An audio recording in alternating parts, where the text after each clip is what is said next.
eleição incondicional, calvinista, Sim. e eleição condicional, arminiana. Tem uma passagem bíblica. Bom, vou só definir. Já foi até definido aqui, né? Eleição incondicional, da perspectiva calvinista, é Deus, desde a eternidade, determinando quem é que vai ser salvo. Elegeu quem Quem vai ser salvo. Incondicionalmente, não por nada, ele não tem o que fazer. Essa pessoa vai nascer já pré-determinado, ele não tem nem como evitar ser salvo. Deus já o capturou. É a predestinação. Predestinado. Deus Ele está predestinou. determinado por um ato lá, de decisão antes da criação do mundo. Nós cremos na eleição também, mas só que é a eleição condicional. Veja a perspectiva de Jesus. Tem uma parábola de Jesus que é maravilhosa a esse respeito. Você vai entender, né, o ouvinte vai entender a perspectiva de Jesus da eleição. É a parábola do grande banquete. É o Senhor que tem o casamento do filho e convida das bodas, né? Mateus 22.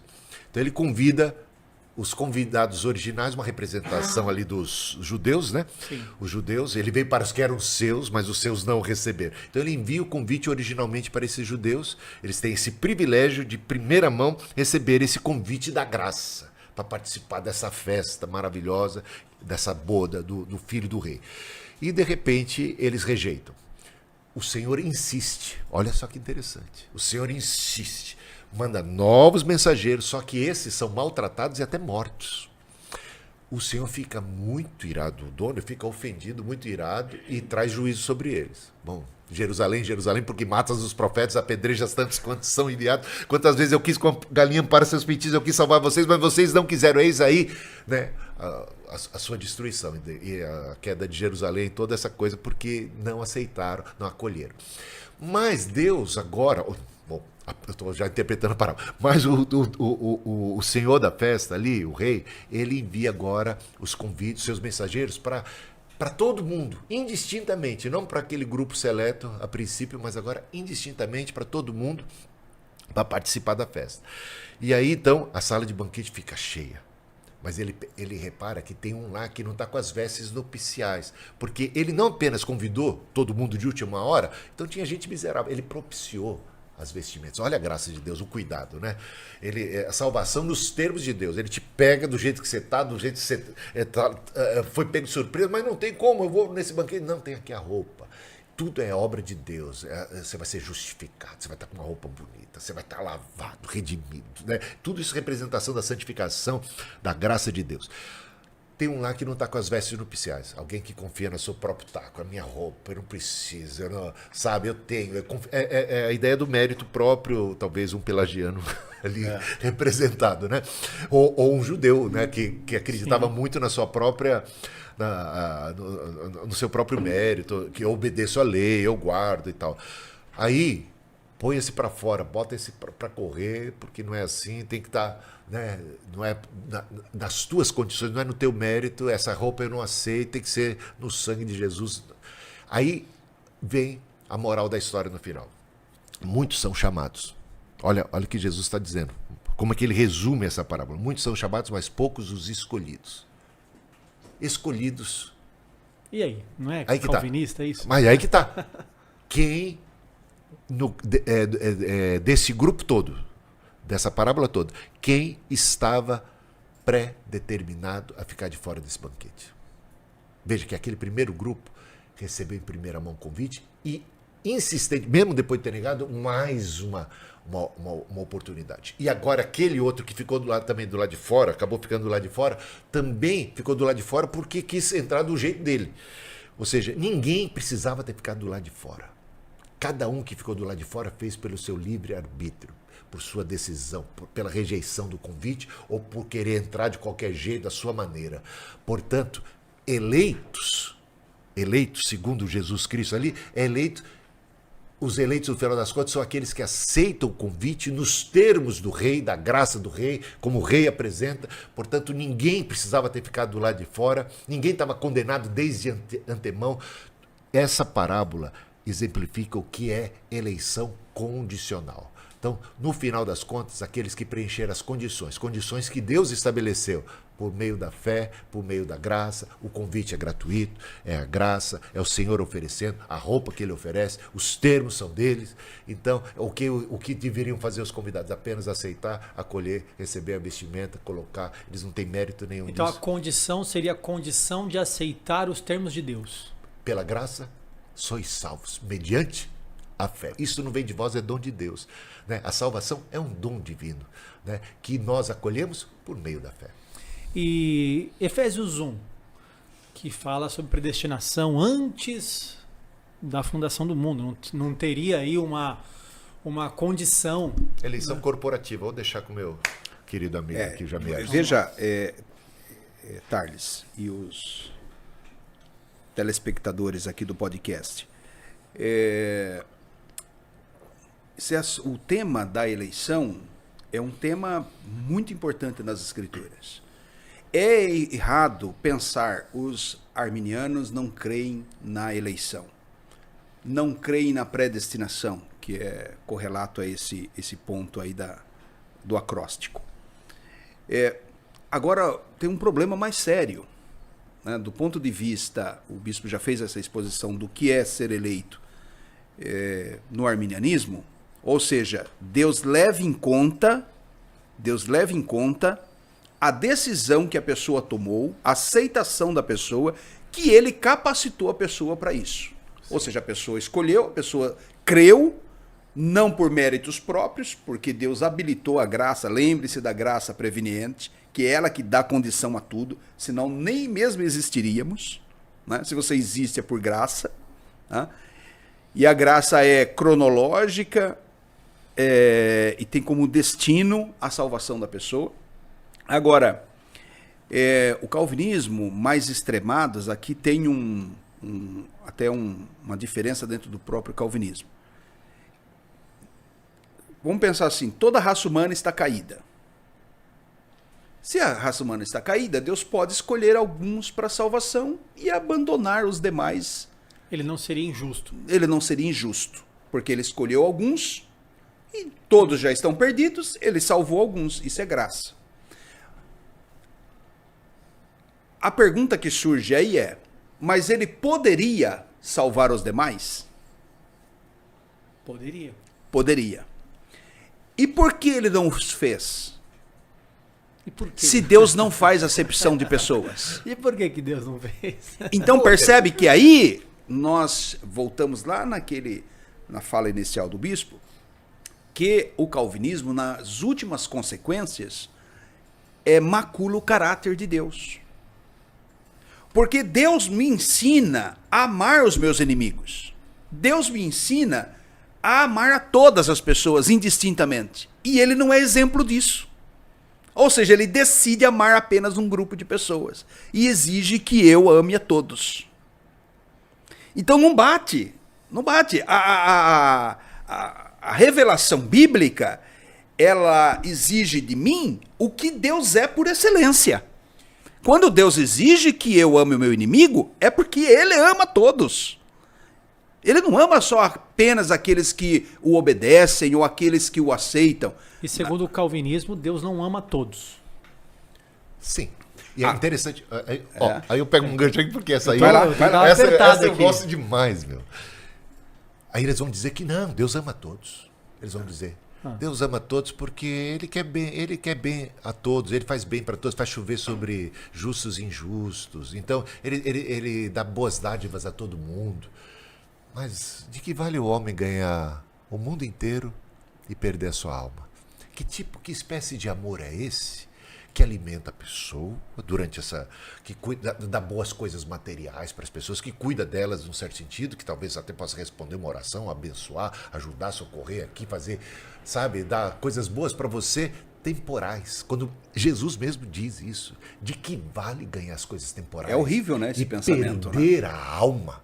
Gente, ele está me negando o bem maior, o bem da alma.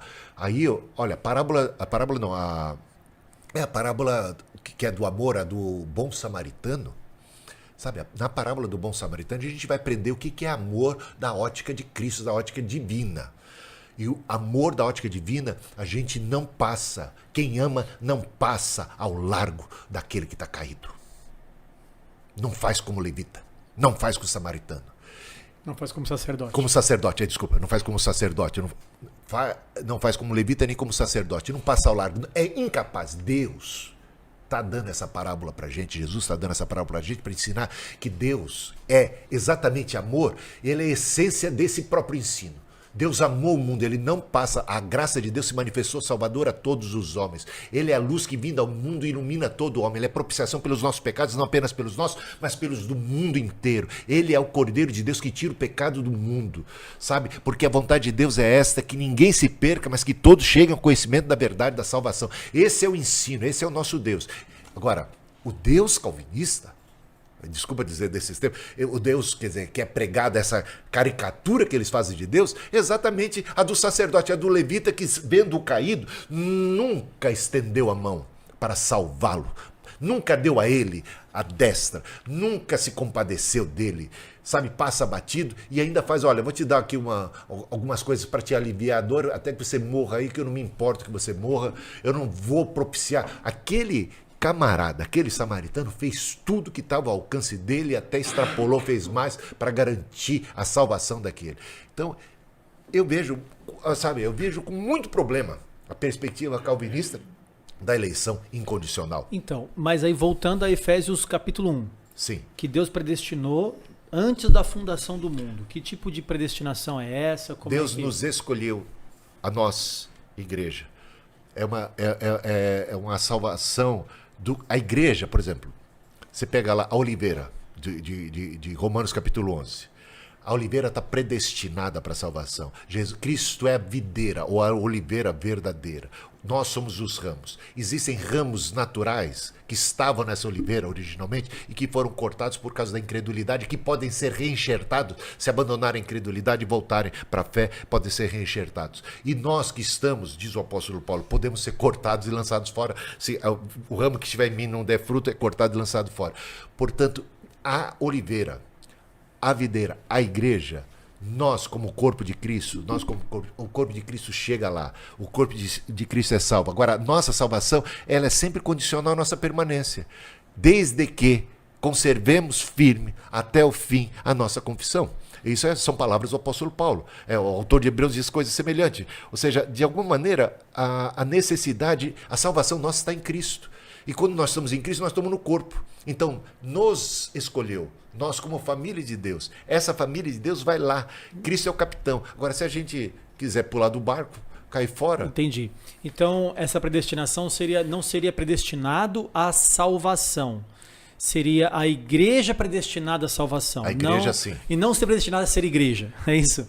Não é uma predestinação... Né? O que o bispo está abordando são dois aspectos da eleição dentro do arminianismo, que é a eleição individual e a eleição corporativa. A gente precisa ter essas duas perspectivas.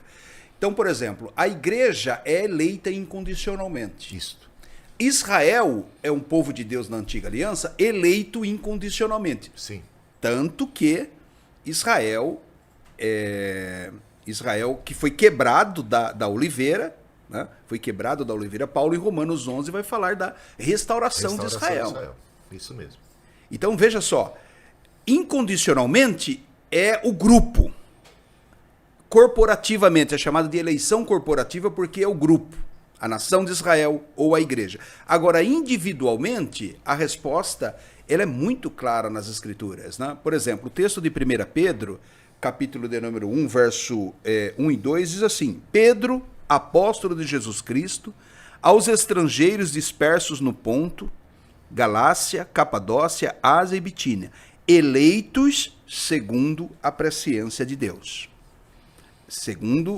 Eleitos segundo a presciência de Deus Pai, em santificação do Espírito, para a obediência e aspersão do sangue de Jesus Cristo, graça e paz vos sejam multiplicadas. Então, a perspectiva arminiana é que a eleição individual ela é condicional. Condicional ao quê? A uma obra humana? Não.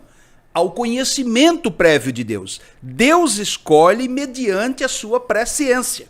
Tá claro no texto. Então Deus sabe Prognoscos. previamente. Ele sabe a o que você vai diferença decidir. É a diferença de saber previamente e de predestinar. É isso, é a diferença entre calvinismo e arminiano. Para o arminiano, Deus conhece todas as possibilidades futuras, todas as suas ações livres, porque ele é onipotente, onisciente, onipresente. Então, antes que aconteça, ou mesmo fora do tempo, ele que é um ser atemporal, ele conhece todas as suas ações livres no tempo. E ele, conhecendo, ele te escolhe como resultado das suas escolhas. Ele provieu a salvação, mas ele sabe o que vai acontecer. O teólogo calvinista ele tem um problema com isso, porque para que Deus conheça, Deus tem que fazer. Né? Ou seja, o conhecimento de Deus é submisso a uma ação dele, que ele mesmo tem que fazer. O arminiano não precisa disso. Deus conhece exaustivamente todas as coisas. A gente entende assim, que o conhecimento de Deus é intrínseco à sua própria natureza. E nada precisa acontecer para que ele conheça. Ninguém precisa fazer nada para que ele saiba. Ele sabe de antemão. Então a tese arminiana, né, claro que é um tema complexo, é um tema profundo, dá para se estender por toda A eternidade. Toda a eternidade, vários podcasts só sobre esse ponto. Mas assim, as duas perspectivas elas são opostas nesse particular. Sim.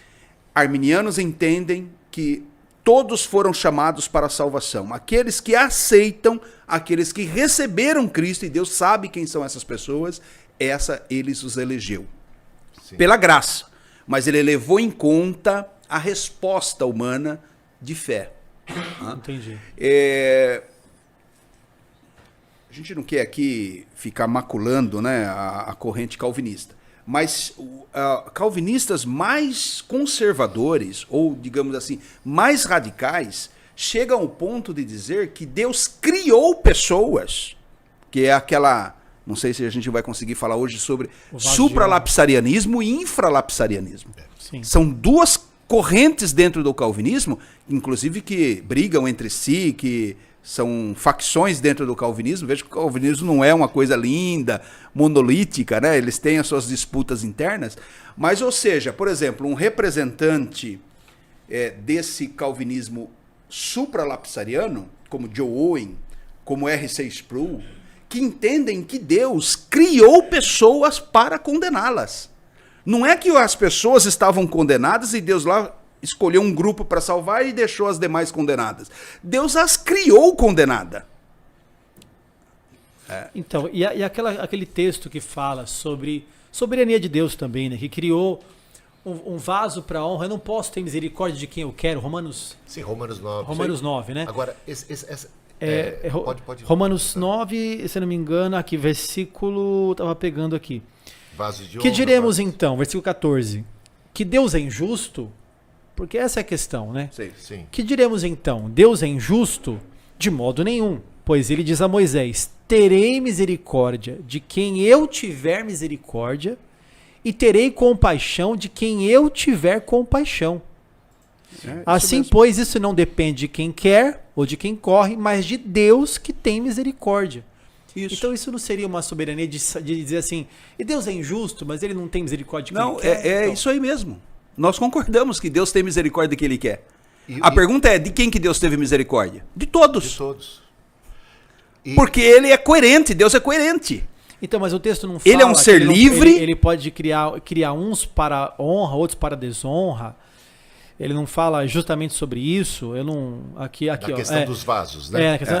Mas você, caro amigo, para discutir... Mas quem é você, caro amigo, para discutir com Deus? Será que o objeto pode perguntar a quem o fez: por que você me fez assim? Sim. Será que o oleiro não tem direito sobre a massa para do mesmo barro fazer um para a honra e outro para a desonra? Que diremos se Deus, querendo mostrar a sua ira e dar a conhecer o seu poder, suportou com muita paciência os vasos de ira preparados para a destruição?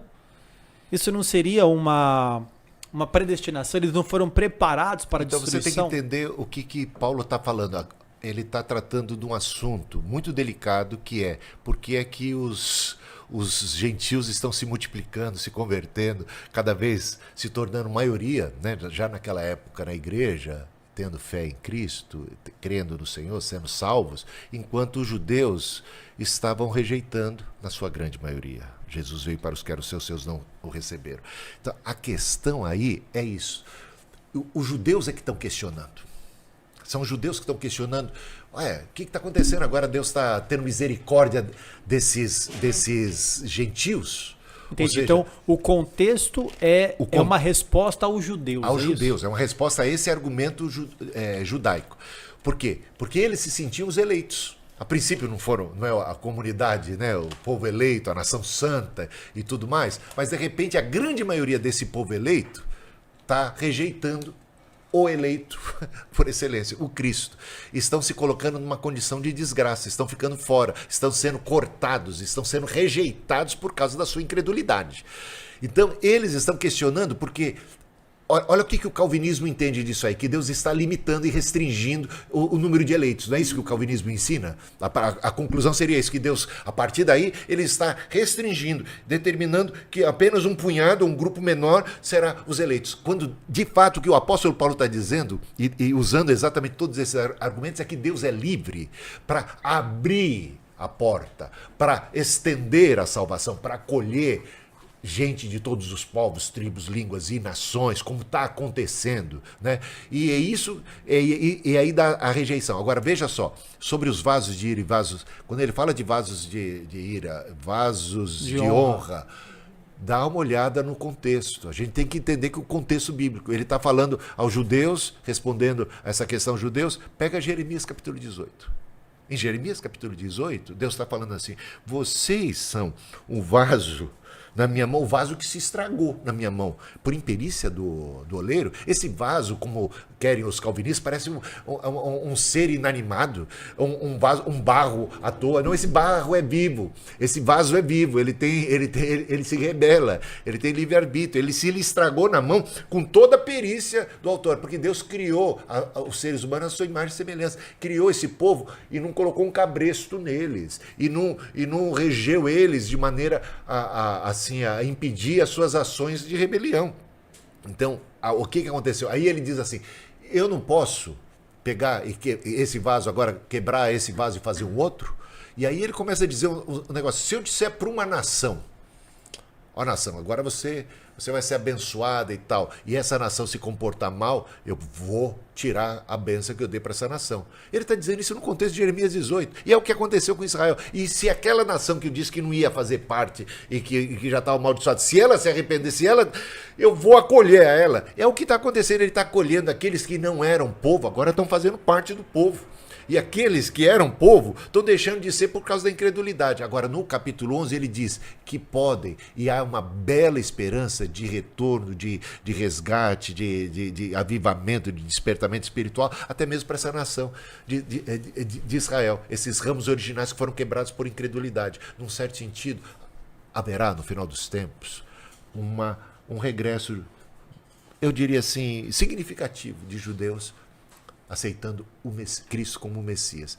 E cuidemos nós, que estamos hoje, de incorrer no mesmo erro deles, da incredulidade, e acabar ficando fora. E Deus resolveu usar de misericórdia para com todos, judeus e gentios. É essa palavra que você vai ver no capítulo 11. A gente não pode ler Romanos 9 como uma coisa estanque. Romanos 9, dentro do contexto de toda a lei, é 9, 10 e 11, é um bloco. Sim. E tem que ler isso à luz dos primeiros 4 capítulos, que a salvação não é pela eleição incondicional, a salvação não é pela etnia, não é porque eu fui judeu, não é porque meu pai é Abraão, não tem nada a ver com isso. A salvação é pela graça. Deus não faz acepção de pessoas. Está lá nos primeiros capítulos de Romanos. Então, a salvação estendida a todos, Deus colocou todo mundo, encerrou todo mundo debaixo do pecado, para usar de misericórdia para com todos. É isso, esse é o ensino. E não é para restringir, para diminuir, para dizer é misericórdia para esses e não para aqueles. É graça que se manifestou salvadora e misericordiosa para todo mundo, porque Deus amou o mundo de tal maneira.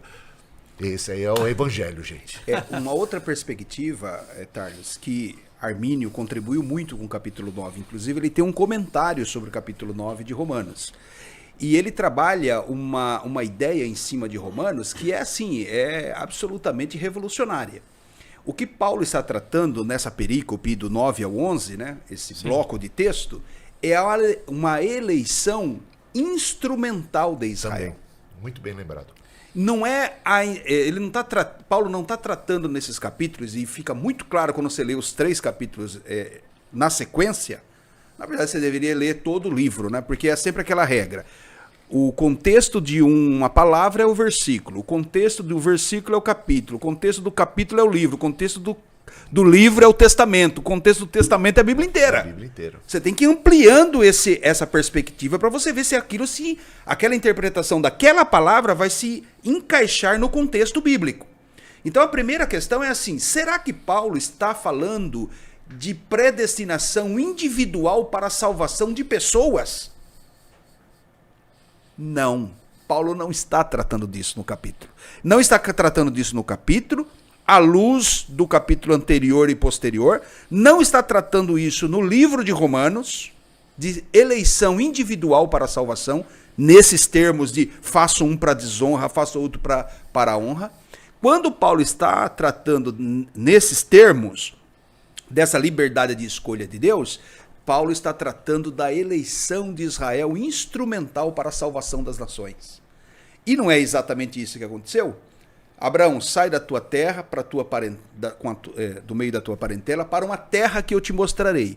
E em ti serão benditas todas as famílias da terra. Deus literalmente deixou as nações já pré-existentes de lado, fez uma nação do zero, que é a nação de Israel. Abraão era idoso, Sara era estéril, depois Raquel era estéril, mas Deus levantou uma nação, por isso que ela é chamada de propriedade particular de Deus. Deus pode fazer com Israel o que ele quiser, porque Israel não existia, nem era para ter existido, Deus fez Israel do nada. Agora Deus está usando Israel de modo instrumental, para quê? Para a salvação só do judeu? Não, para a salvação das nações, que é o jambuzeiro bravo enxertado na oliveira ali. Os ramos naturais são quebrados, os estrangeiros são enxertados. Depois os próprios ramos naturais vão ser reenxertados novamente. A própria rejeição de Israel, instrumento para a salvação dos... Ou seja, Paulo, na verdade, não está tratando de condenação de um grupo de pessoas. Ele não está dizendo que Isaú foi para o inferno, por exemplo. Nada disso. Isaú representa a nação dos edomitas. Exatamente. Então, resumindo, a escolha quando Paulo cita esse caso de Esaú e Jacó, é uma menção de Malaquias, que é justamente a nação de Israel e os edomitas. Por que Deus escolheu Jacó? Por que Deus rejeitou Esaú? Por que Deus escolheu Abraão, não escolheu um outro? Então, essa soberania de Deus, não para a salvação individual daquelas pessoas, mas para usá-las instrumentalmente para a salvação de toda a humanidade. Olha como ele termina, por isso que eu peguei a Bíblia aqui, como ele termina, então, esse conjunto de passagens, né? O capítulo 9, o 10 e o 11. Olha como ele termina o capítulo 11, tá? Aí depois começa outra perícope. Ele diz assim, ó, porque Deus... vou voltar um pouquinho antes. No 30, tá? Porque assim como vós também outrora fostes desobedientes a Deus, mas agora alcançastes misericórdia, à vista da desobediência deles. Assim também esses agora, olha aí, vaso de desonra vira vaso de honra, vaso de honra vira vaso de desonra, por causa de Deus, não por causa da desobediência, por causa de uma ação deles. Isso mesmo. Eles para que igualmente eles alcancem misericórdia à vista do que foi concedido. Porque Deus a todos, olha, esse versículo é uma bomba atômica. Porque Deus a todos encerrou na desobediência, a fim de usar de misericórdia para com todos. Aí é um checkmate. Agora Paulo fechou o raciocínio. Aí você percebe que ele já não está falando mais de uns que são eleitinhos, queridinhos de Deus para salvação e dane-se o resto. Ele conclui dizendo, então, gente, no final das contas, agora é o seguinte, todos estão encerrados debaixo da desobediência. Ou seja, ninguém tem mérito. Qualquer um que se salva pela misericórdia de Deus. Deus usa de misericórdia para com todos agora. Ou seja, ninguém tem mérito e qualquer um que se salvar não é por eleição incondicional, é porque Deus teve misericórdia. Então esse é o fechamento do pensamento de Paulo. Então assim, quando o capítulo 9 de Romanos é, vamos dizer assim, o grande estandarte calvinista. Sim. Mas ele quando você coloca ele no seu contexto, você vê como ele se esvazia de sentido completamente. Entendi. Então a questão aqui de Romanos 9, ele tem misericórdia de quem ele quer. O que está então em jogo é a interpretação do contexto imediato, contexto do livro inteiro, e do que ele está querendo dizer ali, quer dizer, não é uma salvação individual, mas é uma salvação instrumental. Então Paulo está tratando principalmente de uma eleição instrumental. E realmente Deus faz o que ele quer. Agora, com que propósito? De dane-se um grupo? Não. Com um propósito de salve-se todos, se puder. Quem são os vasos de ira no capítulo 9? Uma referência clara aos judeus, que estão... Ele diz, inclusive, ele conclui ali no capítulo 9 que eles estão sendo, digamos, rejeitados exatamente por conta de tudo. Aí a graça, é interessante, a graça é resistível. O Estevão, no seu discurso ali, no término da sua vida, né, naquele discurso, ele está prestes a ser apedrejado e ele diz assim aos judeus, que ali inclusive tinha o sumo sacerdote. Saulo também estava entre os algozes ali. Vocês sempre resistem ao Espírito Santo. Atos 7:51. Vocês sempre resistem. E por conta dessa resistência, estão sendo eles rejeitados. Jesus chora sobre Jerusalém. Quantas vezes eu quis salvar vocês, vocês não quiseram. Vocês resistiram à graça. Quantas vezes eu quis. Não é porque Deus não quis, porque segundo o calvinismo, Deus é que decide, Deus é que quer que esse seja salvo e que esse seja perdido. Só que Jesus diz, eu quis salvar vocês. Vocês é que não quiseram. Não foram salvos por falta da vontade, por erro da vontade ou por qualquer ato de vontade unilateral de Deus. Deus deseja a salvação de todos. Paulo diz isso claramente, Pedro diz isso claramente.